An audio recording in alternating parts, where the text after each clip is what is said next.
പ്രിയപ്പെട്ട സഹോദരി സഹോദരന്മാരെ, ഞങ്ങൾ നിങ്ങൾക്കായി ഒരു സദ്വാർത്തയുമായിട്ടാണ് വന്നിട്ടുള്ളത്.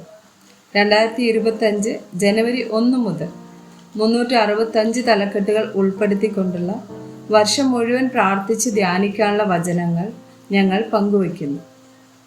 എല്ലാ ദിവസവും ഞങ്ങൾ ഒരു തലക്കെട്ടും അതുമായി ബന്ധപ്പെട്ട വചനങ്ങളും അയച്ചു തരുന്നതായിരിക്കും.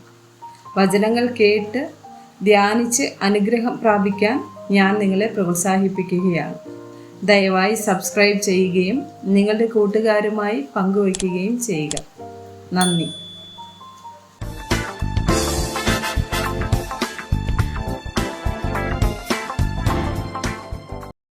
ദിവസം 195. ന്യായം. മീഖ 6 വചനം 8. മനുഷ്യ, നല്ലത് എന്തെന്ന് അവൻ നിനക്ക് കാണിച്ചു തന്നിരിക്കുന്നു. ന്യായം പ്രവർത്തിപ്പാനും ദയാതൽപരനായിരിക്കാനും നിന്റെ ദൈവത്തിൻ്റെ സന്നിധിയിൽ താഴ്മയോടെ നടപ്പാനുമല്ലാതെ എന്താകുന്നു യഹോവ നിന്നോട് ചോദിക്കുന്നത്? യെശയ്യാവ് 1 വചനം 17.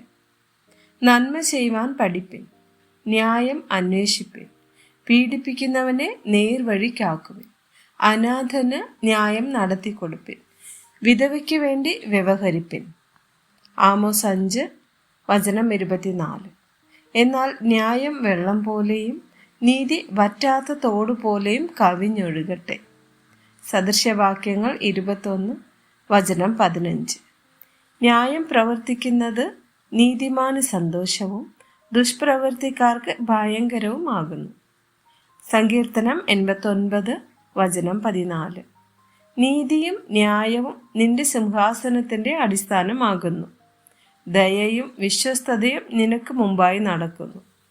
സക്കറിയ 7 9 10 വചനങ്ങൾ. സൈന്യങ്ങളുടെ യഹോവ ഇപ്രകാരം അരുളിച്ചെയ്യും: നേരോടെ ന്യായം പാലിക്കുകയും ഓരോരുത്തൻ താൻ്റെ സഹോദരനോട് ദയയും കരുണയും കാണിക്കുകയും ചെയ്യുവിൻ.